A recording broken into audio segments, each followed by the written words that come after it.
Continuing Conversation. I'm your host, Steve Iverson.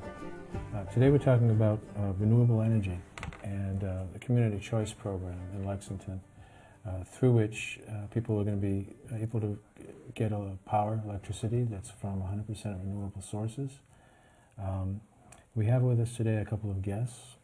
Mark Sandeen is the chair of Sustainable Lexington, a group that's been founded to advise and assist the Board of Selectmen with these sort of energy issues. Thank you for coming on, Mark. Welcome. And we also have Marlena Patton, who is the Vice President of Community Programs at Peregrine Energy Group, who is also involved in this as a broker. Thank you for coming as well. Happy to be here. You bet. So, Mark, could you just briefly tell us how this got started, beginning with Sustainable Lexington, the work you've done there, and into how the Community Choice Program got started and got to where it is now? Absolutely. So Sustainable Lexington has got an effort to advise the Board of Selectmen on where the town should be going from a sustainability perspective. And one of the things the town meeting asked us to do was to put together a sustainable action plan. And the first step of putting a sustainable action plan together is to develop a baseline of where your energy use is and where your emissions are. And what we found when we did that was that 36% of all of Lexington's greenhouse gas emissions come from our electricity source. It was by far and away the largest source of emissions in the town of Lexington.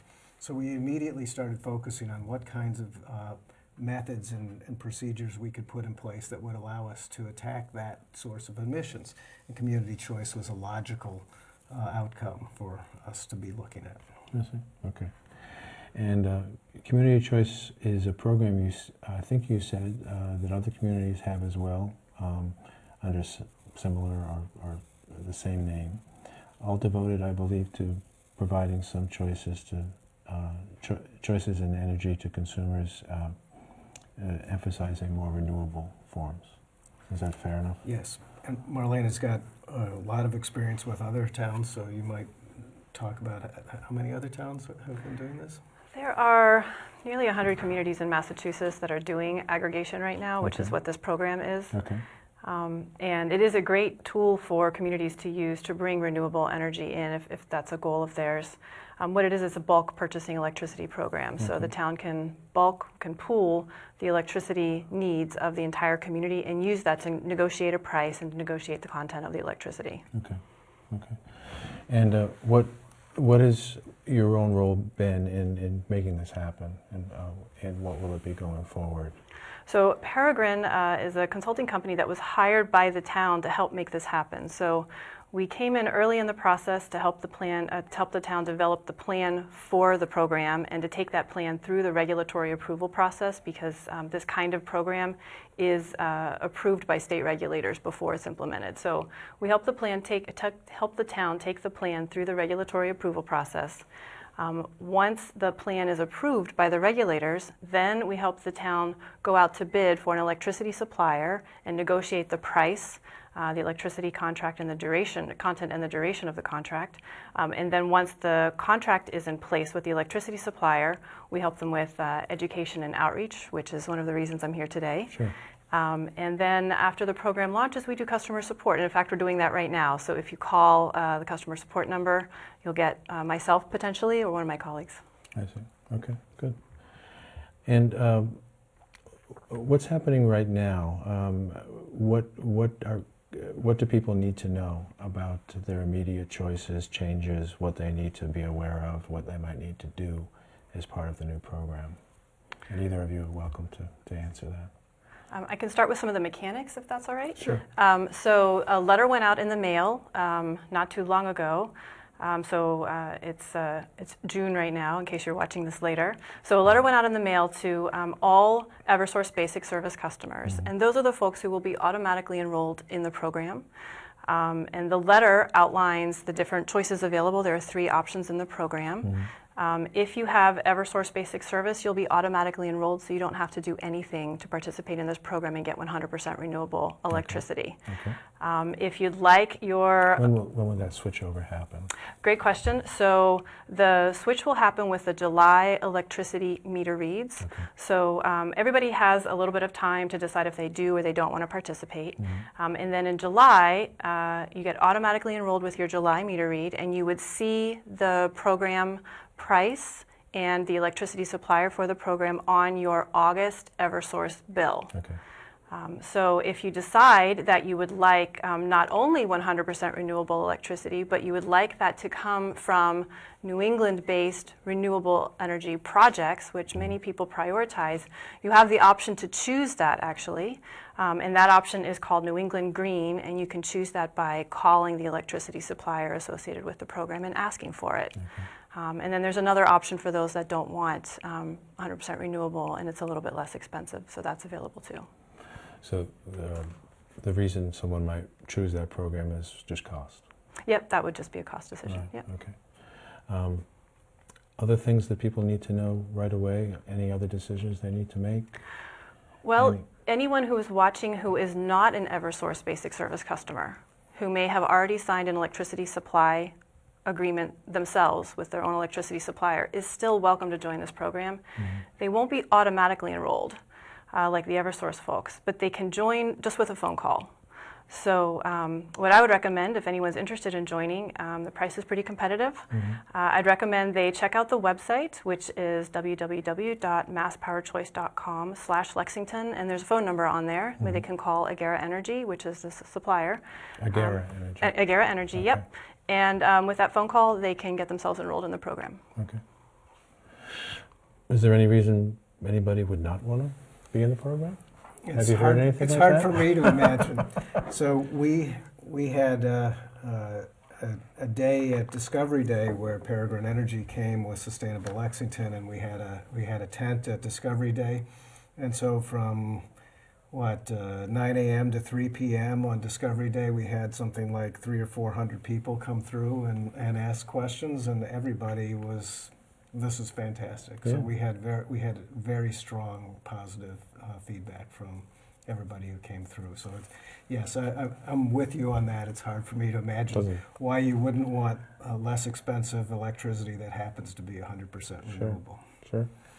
And how many other communities in Massachusetts are at this point as well now? Do you know? I think the number is somewhere around 70 or more. It's nearly 100 at this point. Okay. It was 70 approved several months ago, but there were many in the regulatory queue, and the DPU just came through with a lot of different approvals. So we're up near 100 at this point. Yeah. So the Massachusetts state law put the ability for residents and businesses to choose their own electricity supplier in place in 1998. And at the same time they did that, they put in place a law that enabled communities to do community choice aggregation. One of the things that we're seeing is that not many communities did that back in the day. And one of the reasons we're seeing this sort of taking off right now is that renewable energy is getting less and less expensive over time. So a lot of people, the first question I get from people is, how'd you pull this off? You know, it's like everybody has in their mind that renewable energy should cost a lot more. And what we've been seeing is, especially over the last 5 years, and even in the last sort of like 6 to 9 months of this program, we're seeing sort of dramatic decreases in the cost of renewable electricity. So that sort of enables this capability. So we can all go out together, pool our buying power, and solicit for some renewable energy sources. I've been seeing stories in particular about how the price of solar is sort of plummeting. Absolutely. But let's just take a brief break, and when we come back, we'll talk more about that very thing and the other sources of renewable energy. I'd be interested in hearing more about that, things other than solar as well. So we'll be back after a brief break. It's In Conversation.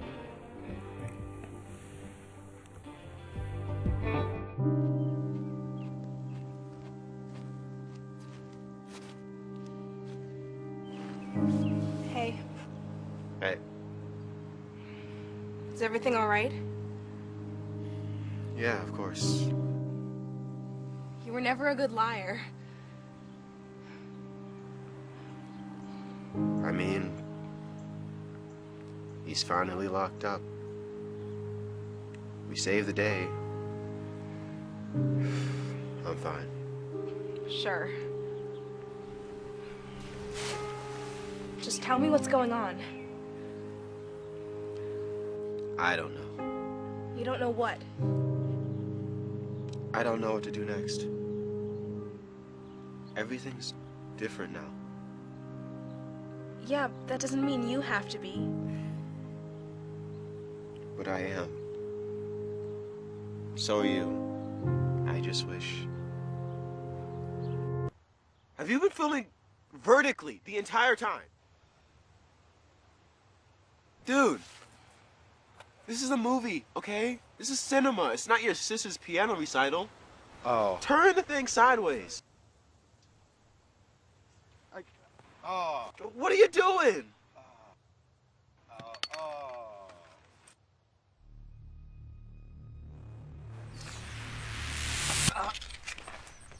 Sorry.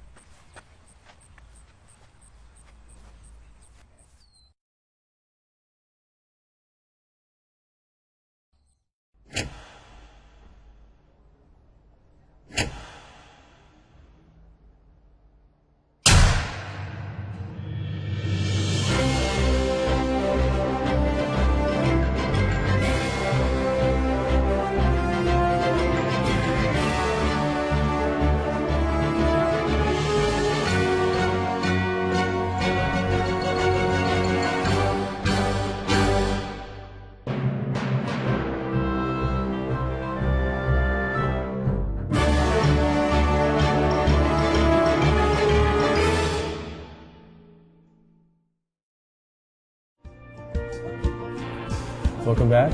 It's in conversation. We're talking about the new community choice program for energy in Lexington, and we've got as guest Mark Sandeen from Sustainable Lexington and Community Choice Program, and Marlena Patton, who's the VP of Community Programs at Peregrine Energy.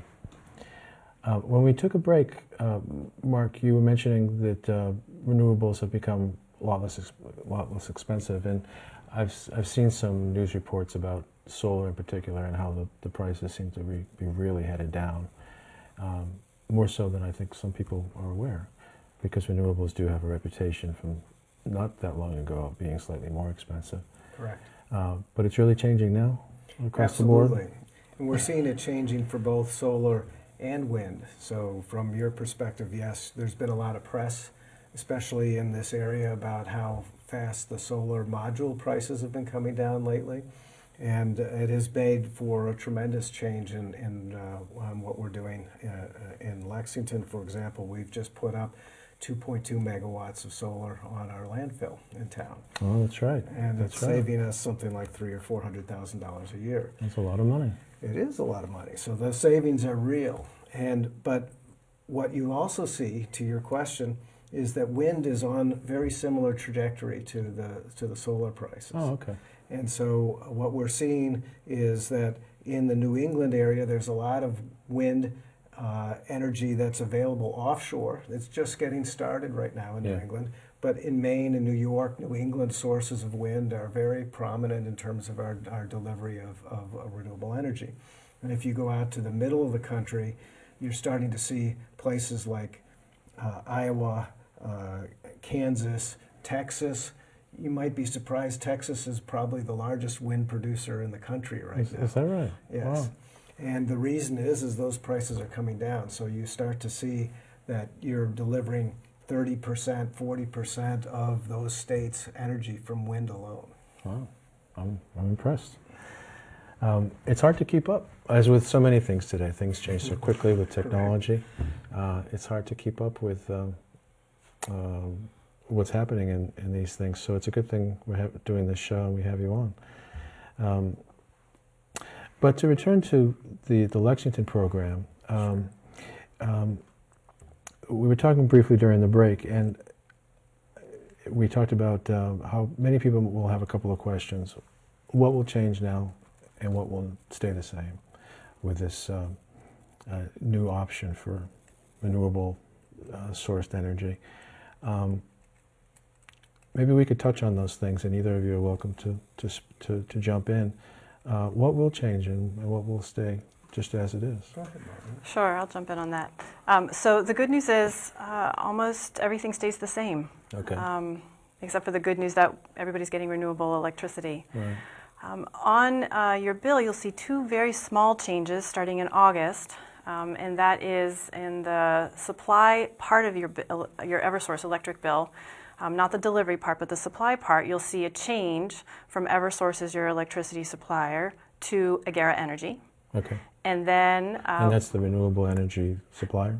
that's the electricity supplier for the Gotcha. program. Okay. And then on the part of your bill where they calculate the supply charges, instead of the rate that Eversource normally charges, you'll see the program rate. Okay. Slightly lower rate. Slightly Which lower. is slightly lower, yes. That's Correct. the right direction. Yes, yes.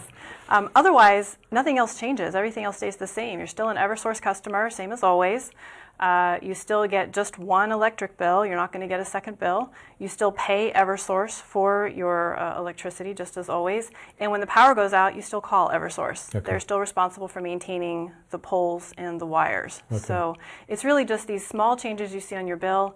But otherwise, it's a pretty seamless experience for folks that are being enrolled in the program.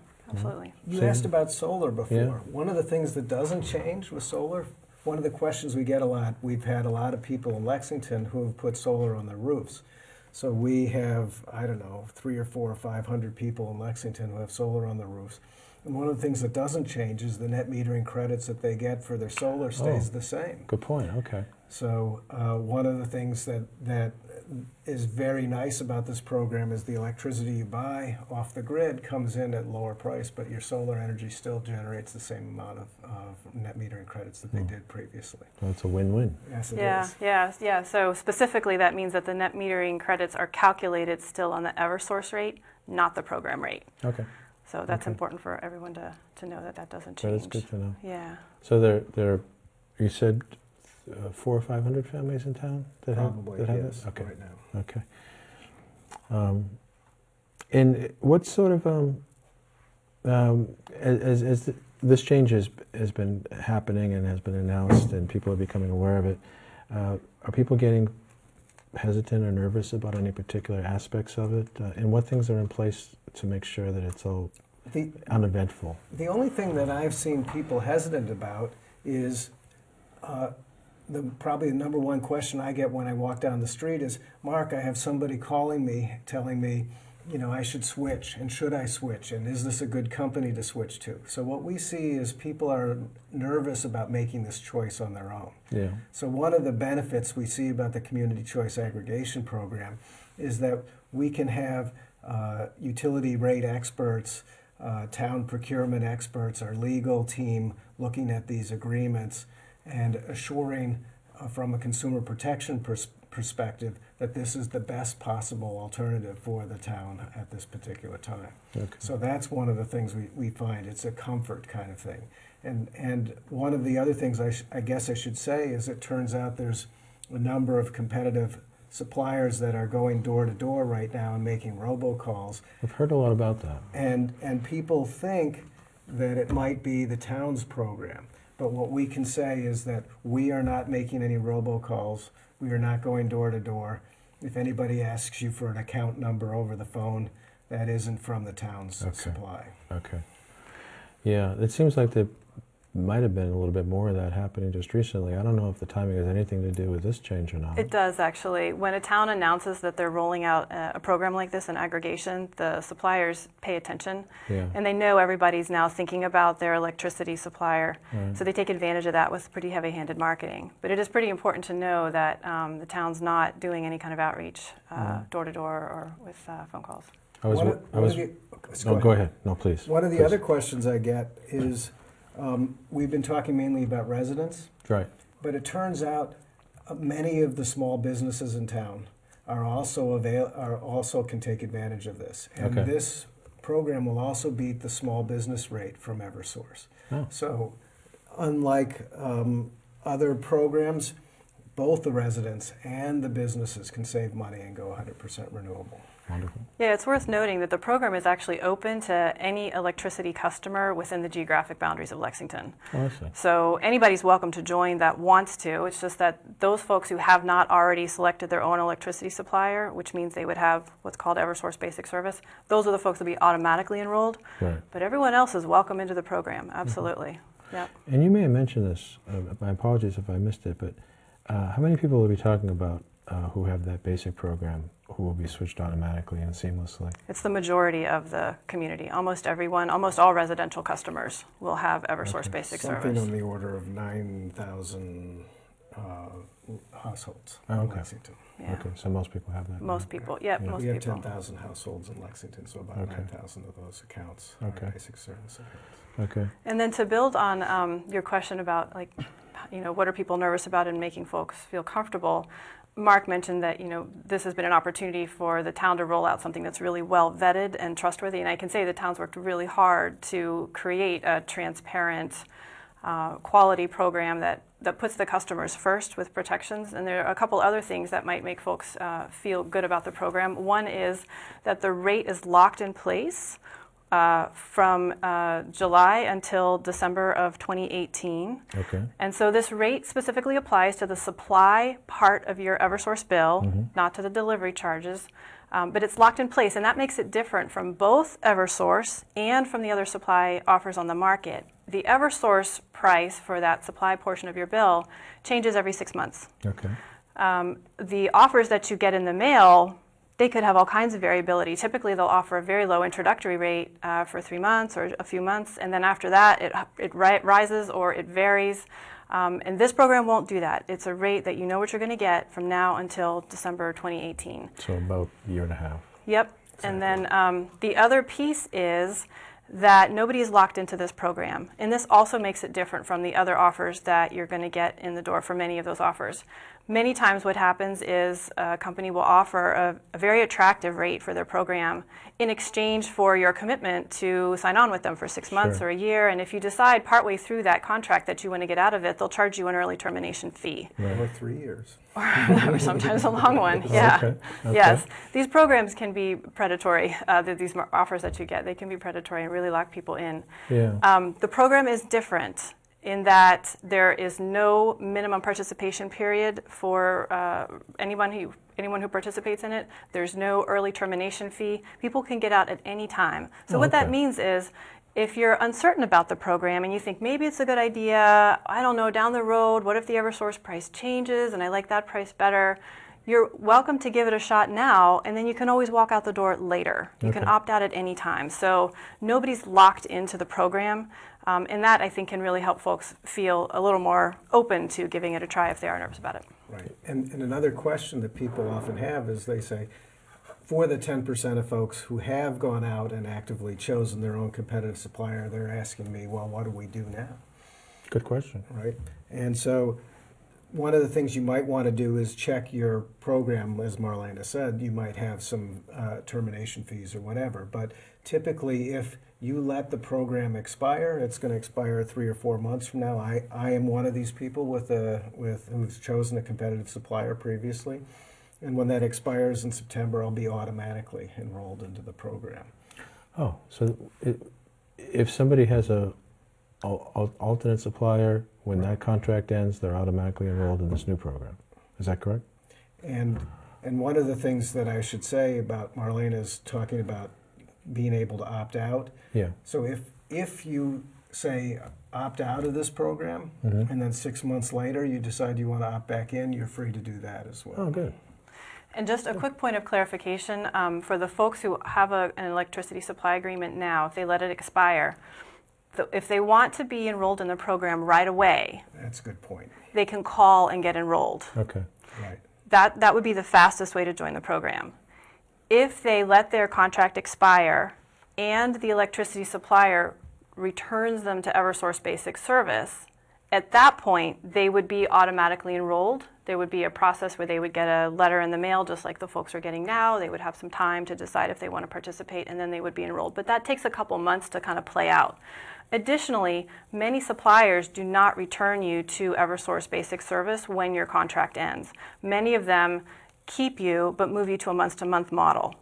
Oh, So okay. if you are coming up on the end of your contract and you know for sure that you want to participate in the program, what I would recommend is that in the last month of your contract, before your last meter read in your contract, call Agera Energy, the electricity supplier for this program, and ask to join, and then you should be able to move seamlessly from your contract into the program. Gotcha. Gotcha. Okay. So you'd call Agera. Right. Yep, you call Agera. Yep. And this is also true if your current supplier is higher priced than our program. You might find that it's much more attractive to switch now, even a couple months before your competitive supply agreement ends. Yeah, you could do the math and Yeah. see if the savings that you get from switching outweighs your early termination fee. It's really Kind of like with It's up to your cell contract. phone plans. Sometimes, Yeah. sometimes it's worth canceling early. Yes. If you get a good deal, Yeah. sometimes That's not. right, exactly.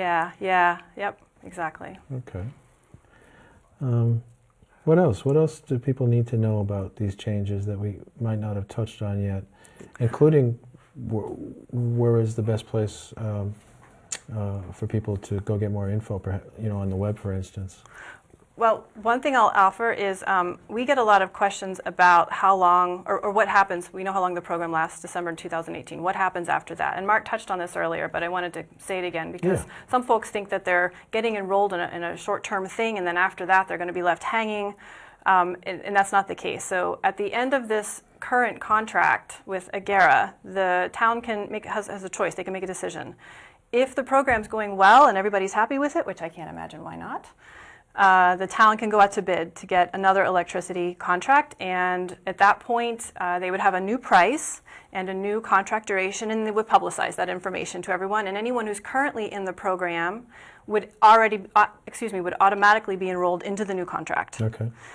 If, however, the town decides for some reason that this program isn't working for the community, the town is free to cancel it, and at that point, everyone who's an active participant would be automatically returned to Eversource Basic Service. And again, it would be seamless for everybody involved. There would be no interruption in customer service. There would be no issues with your power. There would be no switch in who you get the bill from.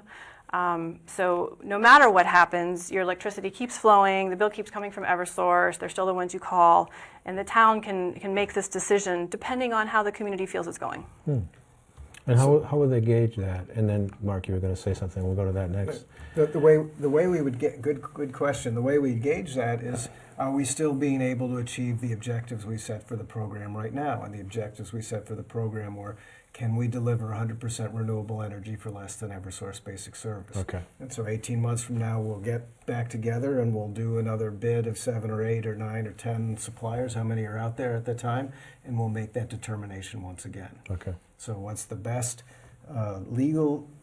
what's the best supplier, and who has the best price and renewable content at that particular point in time. Perfect. You asked about how you might be able to get additional information about this program. We have, if English isn't your second language, might you talk a little bit about the two translations we've done? Oh, sure. So we have translated, so the communication that went out, there was a letter that went out. That letter is probably the most comprehensive place to start for information about the program. And at the top of the letter, there's a URL for those who would like to have a copy in Korean and also those who would like a copy in Chinese. Okay. So that's available.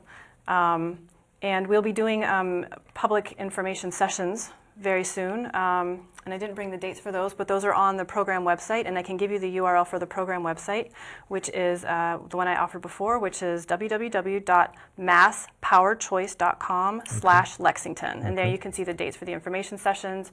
You can see the prices for the program. You can submit customer support questions. You can opt out if you want to.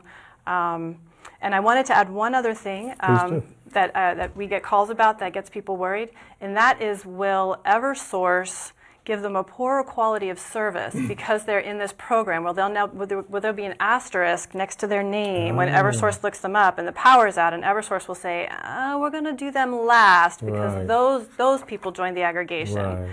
And the answer to that is no. And the reason is because this part of your bill, this supply portion of your bill, this is where Eversource goes out and buys the electricity for you, and they pass that cost along to you. This is not where they put a markup in. Gotcha. They're making their money on the delivery part of your bill. So for pipe.